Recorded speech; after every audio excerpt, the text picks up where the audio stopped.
Good evening, parents, and welcome to our first ever live virtual open house event. Thank you so much for tuning in with us tonight. We are very happy to be your host this evening. I am Miss Raskin. I am an English teacher at Marymount and the head of the English Language Arts Department.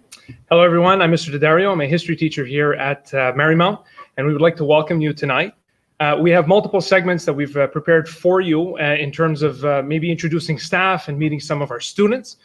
We would also like to encourage you to ask questions during our broadcast just to see if you have any inquiries or if you would like to know a little bit more about our program. So feel free to write that in the chat window because we have a special segment prepared just for you in order to address some of those questions. We're also going to be giving you an opportunity to see a live performance tonight. So please stick with us. To kick off our broadcast, we have our first administrative address from Ms. Fiume Denisi and Mr. Faquette. So take it away, you guys. And then we'll lead you through our night together. Thank you, Mr. Daddario, Ms. Raskin. Welcome. My name is James Faquette. I'm the principal here at Marymount Academy, and with me is my vice principal, Ms. Fiume Denisi. So we're here to welcome you tonight. As Mr. Daddario said, it's an exciting time for us. This is the first time we're doing a virtual open house. We took a lot of time to plan this. It took a lot of time to sort of figure out this format, but we're really glad to be able to put this on for you tonight. Marymount, I hope that you're going to get a chance to see tonight, is a very unique school. We're not the biggest school out there. We're about 400 or 500 kids, but having our size has some great advantages with it. So we really hope that you get a good sense of what Marymount is tonight. We really hope that you ask your questions, and please don't be shy. We're going to answer you those questions to the best of our ability. So as Mr. Daddario said, you're going to be hearing from some staff tonight, from some students, and we're going to be giving you at the end of the show the link to, and you're going to see it throughout on the screen, the link for applications. So we're accepting applications right now for the 2021 school year, 21-22 school year. And we certainly hope to hear from you. So instead of us talking, we're going to first show you this promo video that we've put together this year. Ms. Fiume Denisi worked with the team very hard to put this together, and we're proud to show it to you tonight. So right now, we'll proceed to our promo video.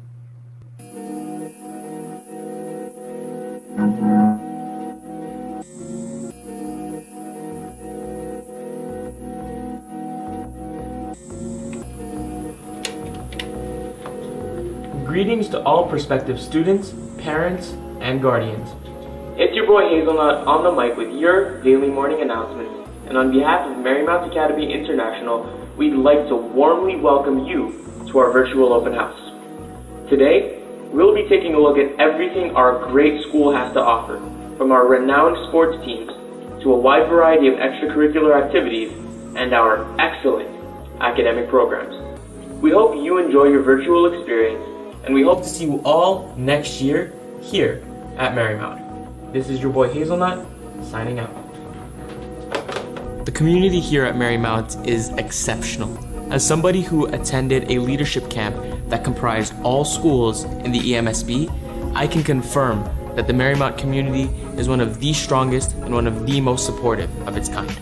When I first came to Marymount, I felt very secure, and that feeling has not left me to this day. We're not just enrolled in any school together. We're enrolled in Marymount together. This is the Marymount experience. The Marymount Cougars also have a rich history of athletic success. Our badminton and basketball teams are almost always towards the top of the city at the bantam, midget, and juvenile levels for both boys and girls.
Today we're going to be dissecting a cow eye.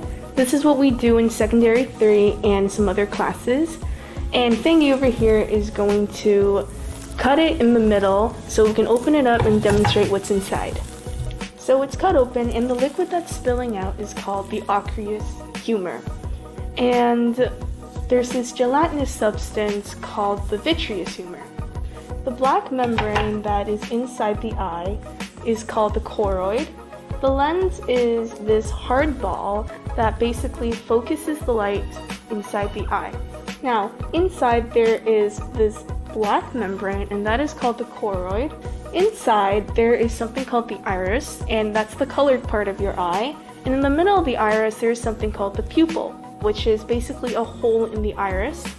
The pupil allows the light to focus through, and it expands and contracts based on how bright or dark it is outside. Now, in the back of the eye, we have a beige substance. This is the beige substance, and that is called the retina. At the back of the eye, we have the optic nerve, which basically just sends signals to your brain to tell you what you see. The staff here at Marymount is also exceptional. On top of preparing me for the academic rigors of the science world, they equally prepared me for the challenges that came ahead in my life.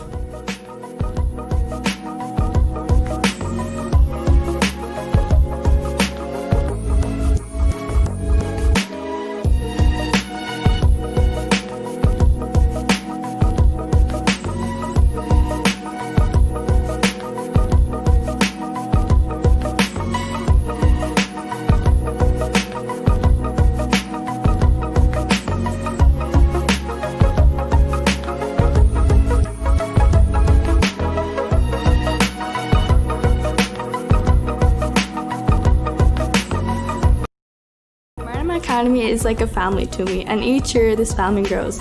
Everyone, including the staff, are super friendly, they're super caring, and they're very sweet. The staff at Marymount are an integral part to our sense of family.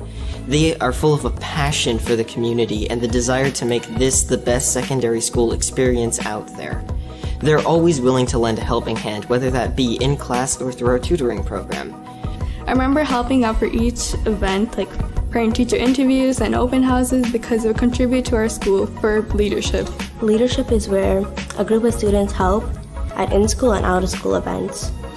Leadership is a great opportunity to meet new people in Marymount. Leadership helped me out of my comfort zone.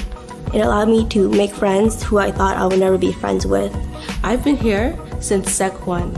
That means 5 years I've been learning about myself and new things about life. I have learned how to communicate better with others.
personally love the international program simply because you're basically traveling the world without having to spend any money. You have kids from all over, such as South Korea, China, Brazil, Mexico, you name it, and they're all here. We learn about their culture, things that they like to bring over. We learn about new foods, dances, even languages. After you graduate, you guys stay friends with each other. And then, one day you can possibly travel the world again with them or go back to their homeland and learn even more stuff. It's a great learning experience and a great learning environment for everyone.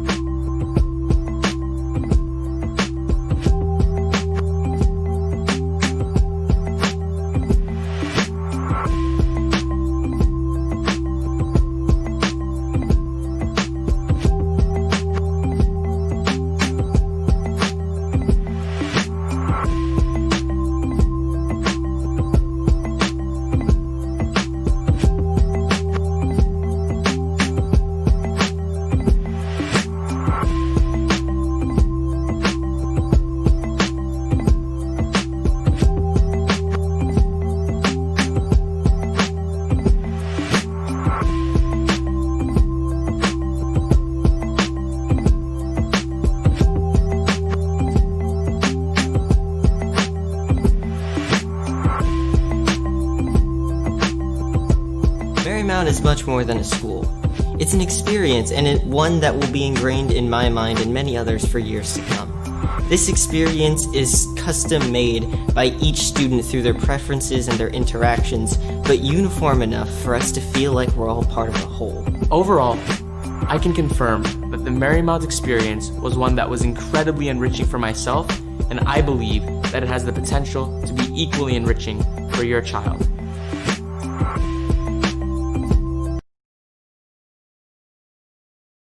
The great activities that our students are actually involved in here, and it's really nice to see in a video format. This actually brings us to our first segment here, where we're going to be going to some actual real Marymount students. And the idea is that we actually have Axa, Lily, and Sarah standing by, who are all Secondary 5 students. And the idea is that we're going to be getting a little bit more information based on student life here. Axa, we're going to start with you. Can you tell us a little about student life and how you've gotten involved at Marymount? Oh, they're muted. Oh, we're just it looks like they're muted. Yeah, there we go. Yeah, sorry about that. Sorry, Axa, you're going to have to start answering that question from the beginning, telling us how you've gotten involved at Marymount. Yeah. Students can get involved in student life in many ways. Apart from the clubs, we have a leadership program, which students from any grade levels can be involved in. We also have student council, which Secondary 3, 4, and 5 students can run elections for student council. And we plan activities, we discuss ideas, we bounce ideas off of each other. And I remember last in Secondary 4, I was elected as secretary/treasurer, and it was honestly the best experience because we discuss ideas. We discuss what students want and need. We plan events and activities, and it's only the best. Wow, that's fantastic. So it really sounds like an immersive way of actually getting involved with student life. Maybe even another question, if you'd want to go into a little bit more detail in terms of the IB program, and can you tell us a little bit about the volunteer experience that's maybe offered here? Yes, for sure. So the IB program is also helpful for community service, but aside from that, our Marymount students go to nearby elementary schools to tutor younger elementary schools, like in our neighborhood, and it also helps enforce our ways of learning. That's amazing. I love to hear that students are getting involved in the community and sharing your knowledge too. Lily, we're going to move on to you. Can you tell us how students get academic support both in school and online? Yeah, so the school really makes the students feel supported through the STEP program.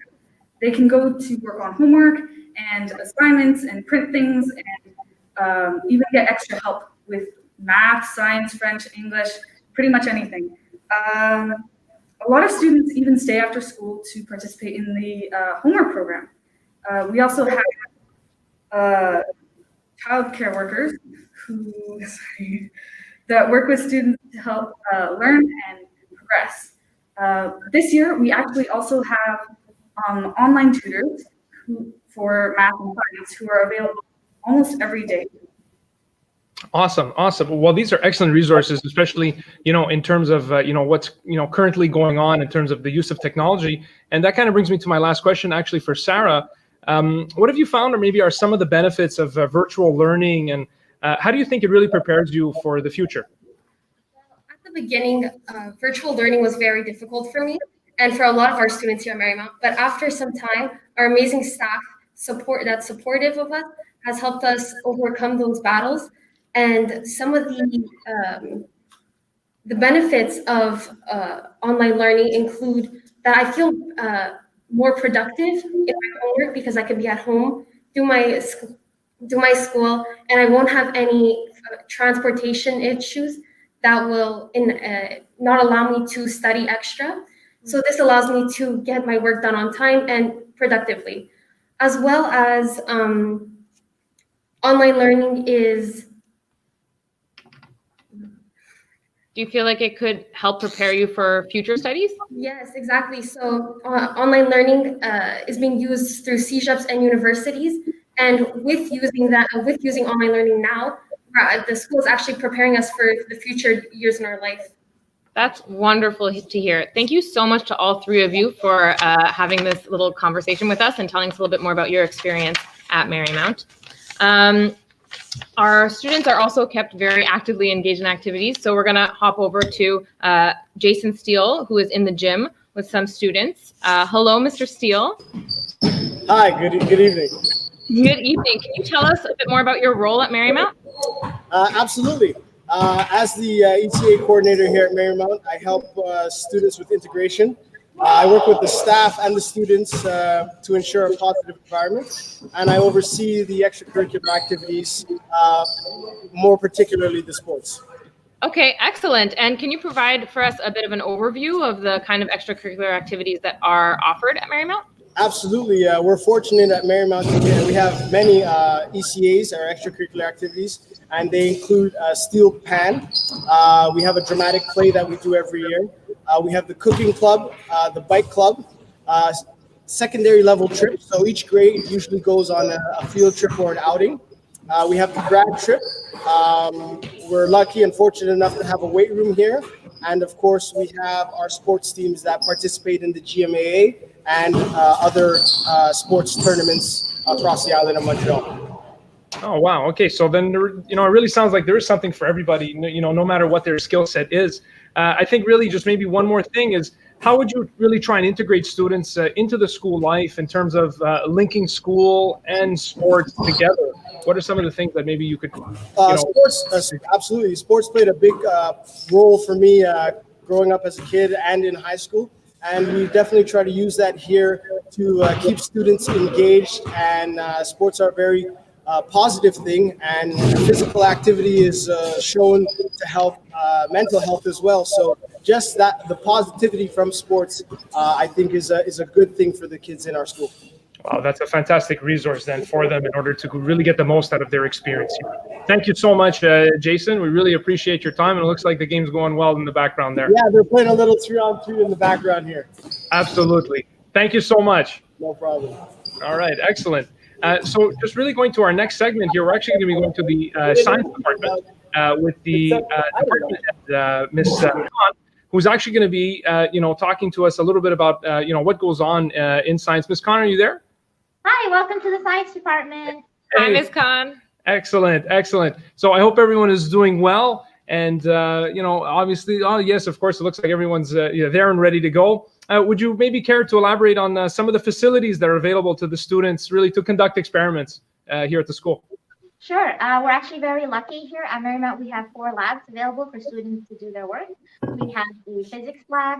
We have a wet lab for chemistry. Right now, we're here in the biology lab. And actually, we also have a complete technology workshop downstairs where students can work on engineering projects.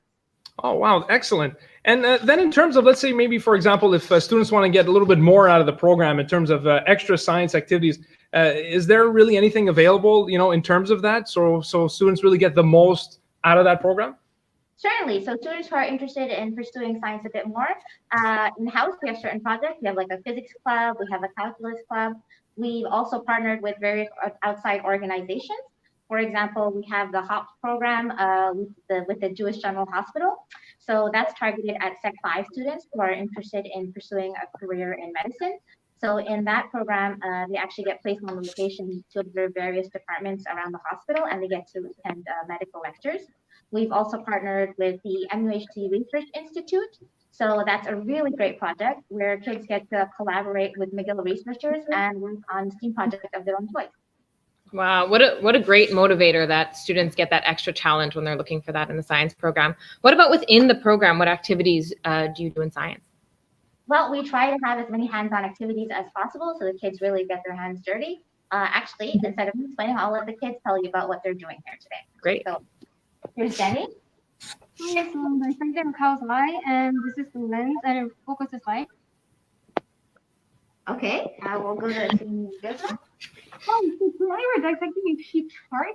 It's part of our sector curriculum where we learned about the cardiovascular system, and here we're observing the ventricles and atriums in the sheep's heart. Wow, thank you, girls. Over here, we have Sally. Here I'm dissecting a frog. As you can see, the organs of the frogs are already dyed, so I can have a better vision and can differ at the different organs in its body. Thanks, Jenny. And we'll save the best for last. So Michael here is going to explain what he's doing. So we're conducting an experiment to see how certain elements react when dropped into water. This right here is potassium, and as you can see,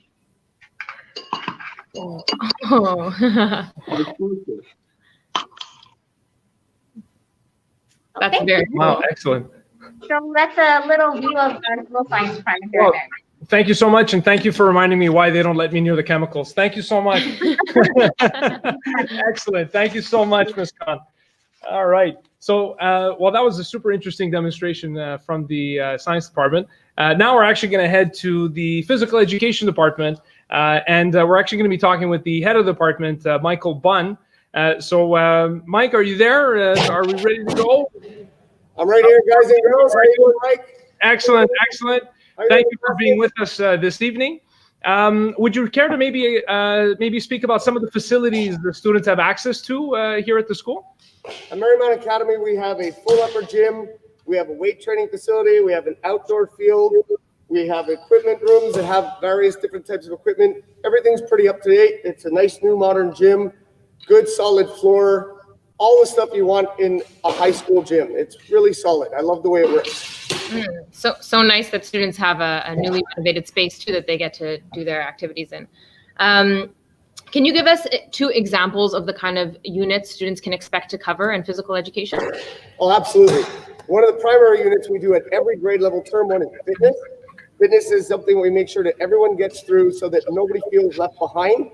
So term 1 normally is a fitness program where each individual student works towards their own strengths and their own development. When they get into different grade levels, we have different courses.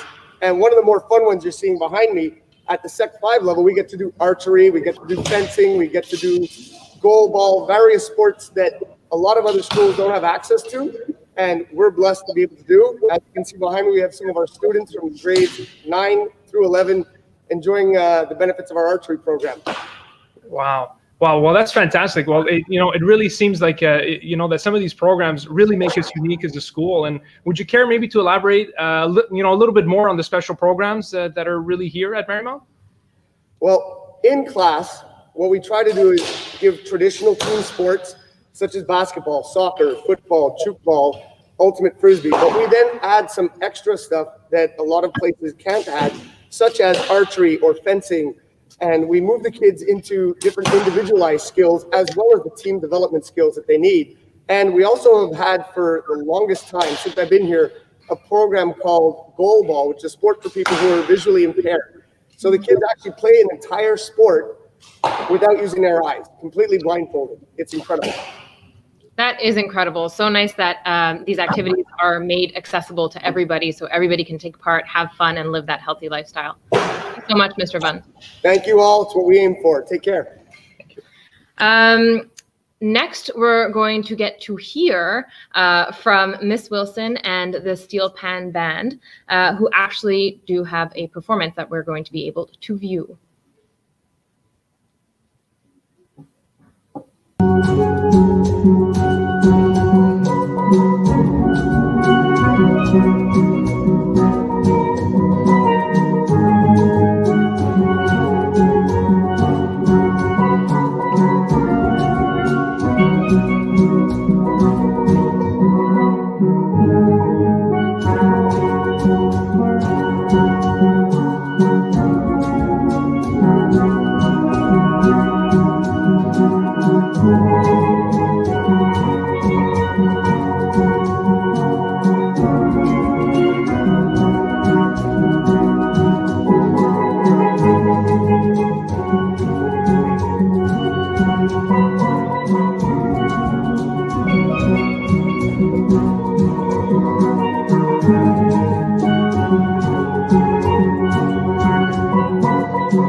Hello, Miss Wilson. Hello, Steel Pan Band. That was a beautiful performance we got to listen in on. Thank you, thank you. Can you tell us a little bit about the history and cultural importance of steel pan? Of course. So the steel pan, the steel drum, was created in the early 1900s in Trinidad and Tobago by recycled oil drums. And although it was looked down upon from the upper class, it was for some to express themselves. And you fast forward to today, it's used in practically a lot of music, a lot of rap. It's being well known, and a lot of people are finding about this beautiful instrument behind us. Beautiful indeed. It's so nice to hear that sound through the school hallways. What about the historical and cultural significance at the school? At Marymount Academy, it's very good to have steel pan program because it brings all different cultures into learning different parts about steel pan. So you're learning how to play, you're learning the cultural significance that it holds within the community. Absolutely. So, it really seems that, the students actually are able to make a real connection, with the instrument that they're actually playing.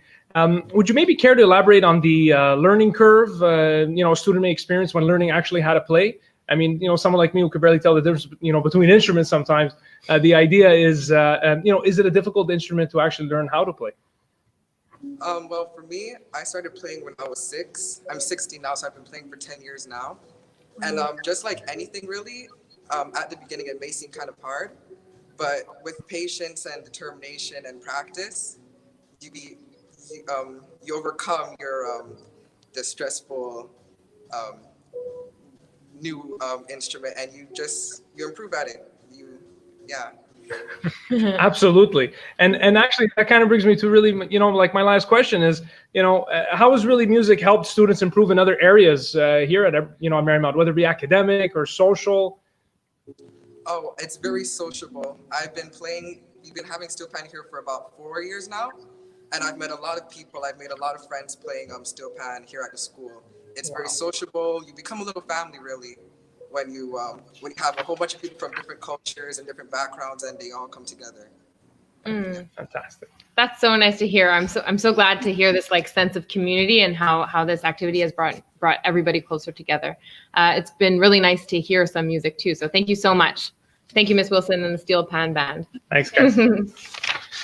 So we've got a chance to hear about how sports and extracurricular activities like Steel Pan can help students be engaged and support their learning at school. But a huge part of that too is our guidance team. So we're going to be going over to Miss Laporte, Miss Gorman, and Miss Freed. Can you all please tell us a bit of the kind of help and counseling that's offered at Marymount and more about what your role is? Hi, good evening, everyone. I'm Susan Freed. I'm one of the guidance counselors. We're going to be talking about the role of guidance at Marymount. And I will talk about one type of counseling. We generally divide counseling into 3 areas. So you have educational, vocational, and personal counseling. So I'll talk about first educational counseling. So really what we're doing is helping students figure out from grade 7 right up to grade 11 what their educational path should be, what courses they'll be taking, whether they should be in the science stream or in the arts stream. We're making sure that everybody understands what is needed for graduation, involving total numbers of credits. We work with grade 10 and 11 students on how to prepare and make sure that they have the proper prerequisites for CEGEP courses that they might be applying for. At the end of every year in June, we're part of what's called promotions and placement meetings in the school. So we work with the teachers and the administrators, and we help everyone decide what is a proper placement for a student for the following year. We want to always make sure that students are in the correct levels of math and science and French, for example, that they need to be in to do the best that they possibly can. So all of this involves educational counseling. And the second area of our role as guidance counselors is something called vocational counseling. And I'm going to hand it over now to my colleague, Miss Laporte, who's going to talk to you about this other second role in counseling, which is vocational counseling. Wonderful. Good evening. So we were asked a question, how do we help students make choices towards their academic career? And so we do that through vocational counseling. We try to have, we help students to learn about themselves. What are their likes, their dislikes, their aptitudes, their interests, their values, their personality? Who are they? They're developing and they're discovering themselves, and they need help to do that. So in guidance counseling, we'll do personality tests, interest tests, questionnaires, activities, and sometimes we'll do even activities in class for them to be able to learn about themselves. And then how does that follow with a future career? How does that match? How does their passions match with the labor market? So we'll explore the labor market and future programs. We'll have them discover courses, or we'll ask them to make a list of occupations that interest them and that they would like to discover. And we'll use books, brochures, internet, virtual school visits, and course lists to try to discover all these professions that would match what they want. And so we continue to explore with them by exchanging. And there's things like student of the day that they could do, attending open houses. Now there was many virtual ones this year in CEGEPs in trade schools that they were able to go ask their questions and dialogue even with professionals. And there's things like Academus where they can meet a professional virtually. Before there was things like that in person, but this year virtually, and they could ask them about their profession, how it looks like in a day to work in a certain profession. And then we help them to action also. So we'll help them choose their future CEGEP program. We'll help them register for that program or in the trade school. And so we'll accompany them to the end, because we want them to continue and pursue a fulfilling profession. And so we'll help them even if they have to do interviews for entering a program, we'll help them with that. And so that's it for vocational counseling. And now I will introduce my colleague, Ms. Gorman, who's going to talk about the third component of counseling, which is personal counseling. Thank you. Thanks. Yes, I do focus specifically on the emotional needs of students at Marymount. And I do this through individual counseling and also through psychoeducational support groups. The support groups tend to really focus on general themes, the themes being more geared towards communication skills, discovering personal strengths, coping skills, learning about, healthy coping skills and unhealthy coping skills, maybe managing transitions in life. Depending on the group and the focus of the group, it might be looking at bullying or anger management. And then I also do a lot of individual counseling, and then this is definitely catered specifically for the individual to relieve the stress, and it's looking at anxiety and depression, finding goals to have the students move towards having a successful career in their school, but also within their personal life and within their family relationships. Absolutely. Wow. It's such a delight to see, such a dedicated team who's really embraced, the uses of technology, especially, during, our present situation. So we would definitely love to say, a big thank you to all of you, real professionals in your field. And we appreciate all of you here. And it's nice to know that, students have such an excellent support system. So we just want to say thank you very, very much for actually joining us tonight. And of course, we greatly appreciate it. And of course, the students appreciate it. So thank you so much for your time.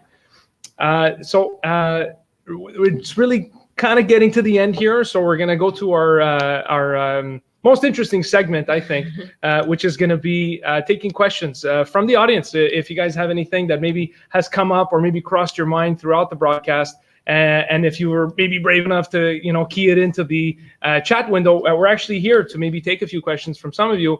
And of course, we could, then after, of course, direct some of these questions to the people most qualified to answer them. So that's what it is that we're going to be doing. In the meantime, Mr. Daddario, as we wait for some of these questions to come in, some of the frequent questions that we're asked is often about the advantages of the IB program. So we can talk a little bit about that as well. Teaching the IB program, we make sure that the program is very student-centered. It's part of the program philosophy. So students are taught to question and reflect and really engage with their learning process. It's not just about the content we're covering, but the act of learning itself. And I think also maybe, an important part about the program that is actually offered here is that we kind of explore different themes and topics through different lenses. So through the experience of let's say people that these students maybe wouldn't encounter on a daily basis. So, and that could be either from a perspective of someone living in another country, or maybe from a different economic or socioeconomic background. So these are some of the most crucial components of the IB program, and that's something that we offer here at the school. Again, the opportunity to broaden horizons, and I think that's really at the center of what we try and offer here. Yeah, I agree. And I think a couple people have spoken to that tonight too. This sense of family and community fostered at Marymount really makes it a fun place to be. Absolutely. I think we see another question here is actually, what do you feel is something that defines the Marymount experience? I think that's a good one, actually. That ties in nicely, I guess, to my recent point about this sense of community and family, the fact that so many students return back to Marymount. Absolutely. Students graduate and then they come right back, which is great because it's always hard for us to let them go. Obviously, we're proud of them and happy to see them succeed, but it's nice when they come back and they impart some of the things that they've learned even after graduating to the students that are here. They take part in activities, they volunteer. So that makes it really a nice experience for everyone involved, even the students who are currently at Marymount. Absolutely. And then, of course, the whole concept of, having a certain level of cultural diversity really lends itself to the education experience overall. So thank you for that question.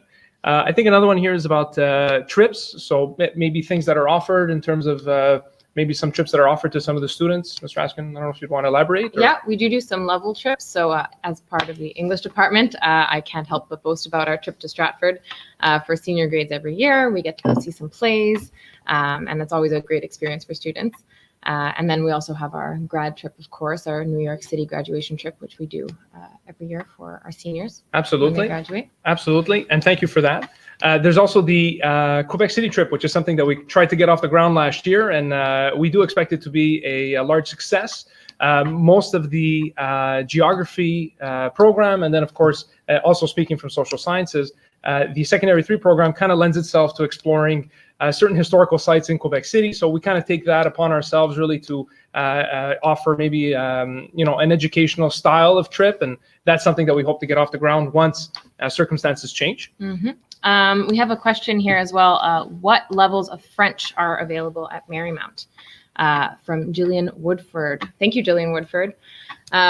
Maybe we can get some answers from our administration team to touch on the kind of French levels offered. Sure, thanks. Yes, so for the levels of French, I'm glad that you asked that. That's a good question. It gives us an opportunity to talk about how we've restructured our immersion program. So we do have an immersion program that is tied and married with the IB program this year. So students in secondary 1 and 2 take immersion French.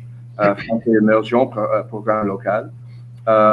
We also have Français Intégration, and that is for students who are new to French and have not taken French at all in their lives, which could be international students, it could be temporary stay students, or students from the United States sometimes. So it is for real beginners. And we have Français Langue Seconde. So we have 3 levels of French in the school. It varies a little bit from year to year, but we do offer an option. Many of the questions and comments that we get from parents interested in our school is, my child is currently in an immersion program in their elementary school, and we'd like for them to be able to continue. So we do have that option, and that's in our IB stream. Great, thank you so much. We have another question here as well. So it's actually a question about the current situation in terms of the virus and COVID, which has been on everyone's mind lately, and how could it not be? It actually has to do with the steps taken to actually mitigate the virus and deal with it in terms of our everyday jobs, lives, the lives of students. So the idea is that in terms of the actual mitigation, or the steps that we're actually taking to mitigate the virus, really goes in line, with all of the government protocols in terms of what it is that we're supposed to be doing in terms of the aspect of mask wearing, the use of hand sanitizer, of course, wiping down student surfaces and student work surfaces, which is actually something, the concept of it. And then, of course, if you would, maybe if Mr. Fouquet would actually, I'd like to add in, a little bit more. Yes, it's a very good question, a very relevant and important one. Just so that the audience knows, it might not be that visible due to camera angles here now, but we are maintaining the 6-foot distance between each of us that are talking here.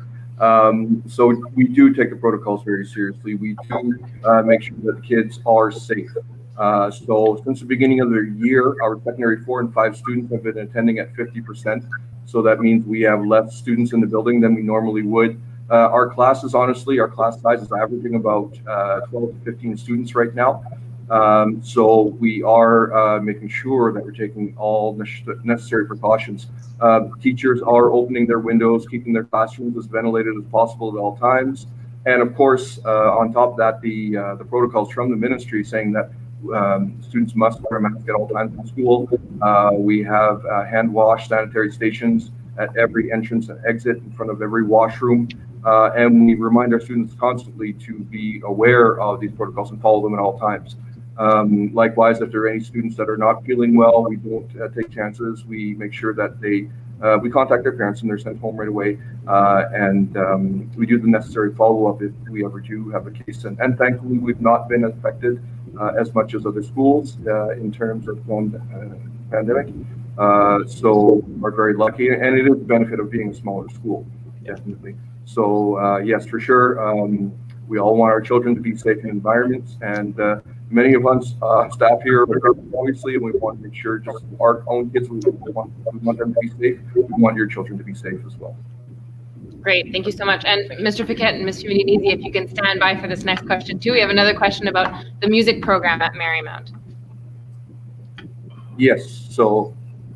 Oh, sorry, the actual question is previous music training a prerequisite to study music at Marymount? And this is from Ali Cantide. Very good question. Short answer, quick answer, definitely not at all. No, we accept anybody.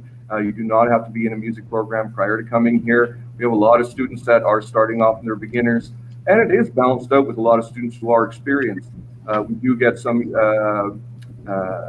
kids that come to us that have studied music for years and years. A lot of our international students, and it brings a great flavor because they have a different variety of skills and practice with different instruments. And we've been merging some of that with the music program and what we traditionally do in our music classes.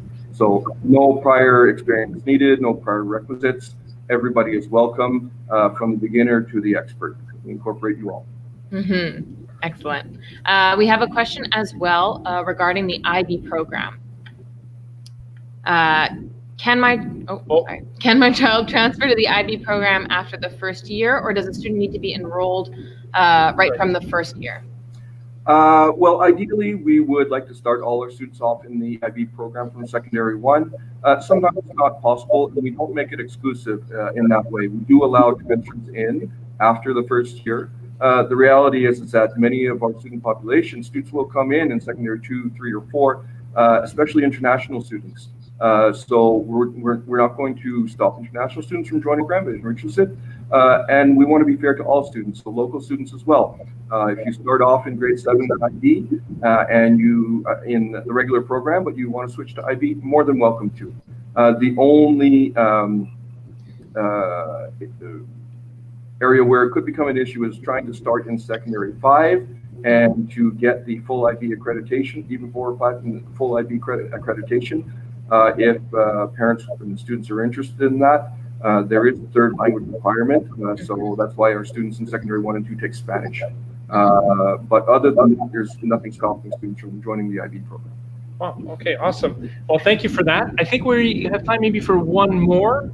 It looks to be about maybe a question about registration. I'm not sure if it's going to pop up on the screen here, but I don't know if you would like to maybe speak about when does registration actually begin? We are taking registrations currently. So you will see the link pop up on your screen very soon. It's going to be in the chat window for a registration. You can do all the registration online, and you can see the ticker tape down here running on the bottom of the screen. But there's also a link that's in the chat window. You can click directly there. You can go tonight and you can apply. It is an application process. We don't have an exam where students are excluded from Marymount. We're very welcoming. We take any students. We service a wide variety of kids in terms of academic range, from kids who need that extra help and need some support to kids who are very talented and very academically strong. And that's why we have the 2 streams in senior year, secondary 4 and 5, our science path and our arts path. So registration is open. Go to our website, click on the link, fill out your application, and someone's going to get back to you very shortly on that. The one thing to note is if students are applying for the IB program, then there's going to be an IB placement exam that's going to be happening either in December or just after in January. There's still a few things yet to be determined, but if you make that application for the IB program, you will be contacted for sure. Even if you apply for the regular program, you're going to be contacted by our staff to confirm your application status. Excellent. Excellent. Thank you so much. I think that's all that we have for our question segment tonight. And in fact, that pretty much brings our broadcast to almost a close. So we just wanted to take this opportunity to say that it's been such a pleasure hosting you this evening. Excellent. And we definitely hope to see you maybe in the hallways next year, or, and we would definitely love to see you a part of the Marymount family very soon. Once again, it has been an absolute pleasure hosting you this evening to our first ever actual, online broadcast for Open House. So like we said, we hope to welcome you to the family next year, and have an excellent evening. We actually have just a small little wrap up from our administration team. So we're just going to go to them. Thanks again, Mr. Dario. So yeah, we just wanted to say a big thank you everybody out there for joining us tonight. It's been a great experience. It's been a lot of fun. I'm really looking forward to doing this again in future years. Pandemic, no pandemic, I kind of like it. We will open our doors, of course, if that allows in the future, if the restrictions do lift somewhat, and we can offer tours to parents and students who are interested. And we'll be doing that on an individual basis should those conditions lift, and we're allowed to do that. So we'd be more than happy to accept anybody who's interested in coming to the school, so long as we're permitted to do that. Again, the registration link for the application, please go ahead, check it out. You can check out our webpage as well. It's been up there the whole night. Many of you have been, logging on through our Facebook page. You can check out that as well. Ms. Humaninizi does an excellent job of keeping our social media updated. That's Facebook, Instagram, Twitter. We're on all of them. Yes, yeah. So we want to see you out there checking us out. And any questions, don't hesitate. Email us. The email is right there on the screen. And we're going to be more than happy to answer your questions. And we're looking forward to welcoming a whole new cohort of Marymount graduates. So with that, thanks so much. Thanks again, Mr. Dario, Ms. Raskin. You were amazing hosts. It's been a pleasure. Thank you very much. All right. So I think